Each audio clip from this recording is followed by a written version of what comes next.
मनुष्य के कर्मों का फल अवश्य लौट कर आता है। स्वागत है दोस्तों हमारे चैनल दर्पण ज्ञान गंगा सागर में।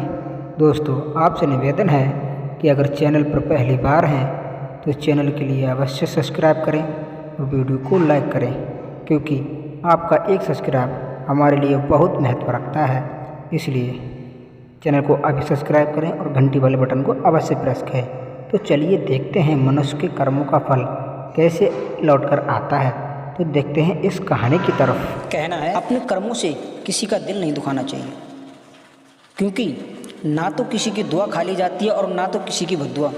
मनुष्य को अपने कर्मों का फल भोगना ही पड़ता है। जैसा कर्म करोगे वैसा फल प्राप्त होगा। धन दौलत जो हम सुख भोगते हैं वह हमारे अच्छे कर्मों का फल होता है, और जो हम बीमारियों से गुजरते हैं, हमारे ऊपर कष्ट आता है, वह हमारे बुरे कर्मों का फल होता है। जो कर्म हम भूतकाल में कर चुके हैं उसका फल हमें जरूर मिलता है। पितामह भीष्म मानव की सैया पर थे, तब उन्होंने भगवान श्री कृष्ण से कहा, हे प्रभु, मैंने ध्यान कर देखा, मैंने तो कोई कुकर्म नहीं किया, फिर मैं सैया पर क्यों हूँ?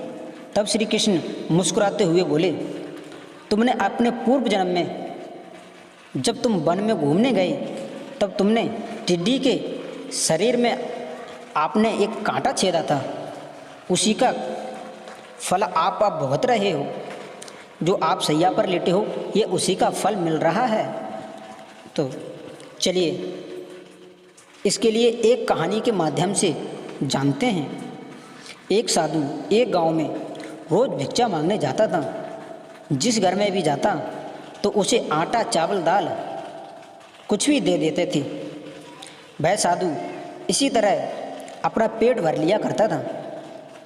लेकिन उसी गांव में एक व्यक्ति उस साधु को भीख में रोज़ गोबर डाल दिया करता था और साधु को उल्टी सीधी सुना देता था। कहता था, जब भगवान ने आपको हाथ पैर दिए हैं तो कमाकर क्यों नहीं खाता? इस तरह वह साधु गोबर को ही लेकर आ जाता था और उसी गोबर को वह लाकर एक ढेर लगा देता था।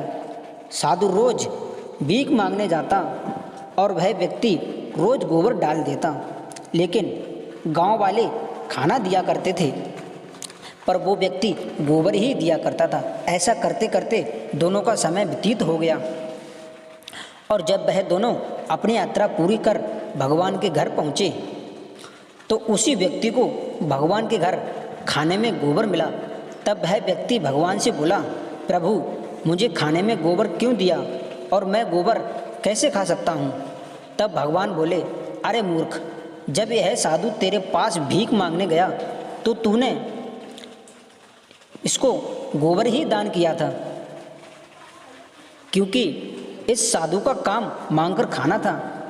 फिर तूने गोबर दान किया, जो तूने खाने को दिया वही तुझे भी मिल रहा है। तब वह व्यक्ति ने भगवान के पैर पकड़े और बोला, प्रभु, मैं गोबर नहीं खा सकता, कृपया मुझे इसका समाधान बताओ। भगवान ने कहा, कर्मों का फल जरूर मिलता है। तब वह आदमी भगवान के पास रोने लगा और बोला, प्रभु, मुझे इस समस्या से निकालो, इसका मुझे रास्ता बताओ। तब भगवान बोले, इस गोबर को आप हर रोज़ एक कपड़े में डालकर पानी के अंदर धोते रहो, इस प्रकार आपके पाप कट जाएंगे। ऐसा करते करते उस व्यक्ति को गोबर धोने में 1 साल लग गया। जब लास्ट में कुछ गोबर का हिस्सा बचा तब भगवान बोले, इतना गोबर तो आपको खाना ही पड़ेगा। तब वह व्यक्ति बोला, प्रभु, इसे कैसे खाऊं? तब भगवान बोले, मैं बुरे कर्मों का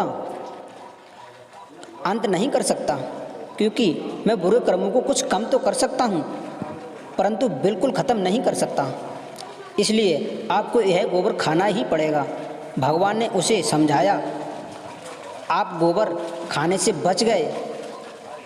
अगर आप इस साधु को गोबर ना देते तो आपको गोबर खाना नहीं पड़ता। इस प्रकार जब हम ज़मीन में कोई पेड़ लगाते हैं तो उसे बड़ा होने में समय लगता है, बड़ा होने के बाद वह हमें फल देता है।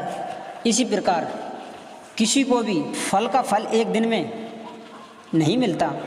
कर्म अच्छा हो या खराब, यह सबके ऊपर निर्भर करता है कि आप कर्म कौन सा कर रहे हैं। फल मिलने में समय ज़रूर लगेगा, पर कर्म का फल मिलेगा ज़रूर। ज़रूरी यही है परमात्मा का नियम कि हम जो कर्म करते हैं उसी पर निर्भर करता है कि हमें कैसा फल प्राप्त होगा, क्योंकि हम जो कर्म करते हैं उसका फल हमें दोगुना होकर मिलता है, उसका दोगुना भोगना पड़ता है। इसलिए हमको सोच समझकर करना चाहिए, हमको किसी का दिल नहीं दुखाना चाहिए। कर्म करने से पहले देख लेना चाहिए हम कौन सा कर्म कर रहे हैं। मित्रों, आप क्या सीखे? अगर आप इस वीडियो से कुछ भी सीखे हों तो प्लीज़ वीडियो को लाइक कर दें और वीडियो को शेयर कर दें, अपने दोस्तों तक अवश्य पहुंचाएं। मिलते हैं अगली वीडियो में। जय श्री कृष्ण, जय श्री राधे।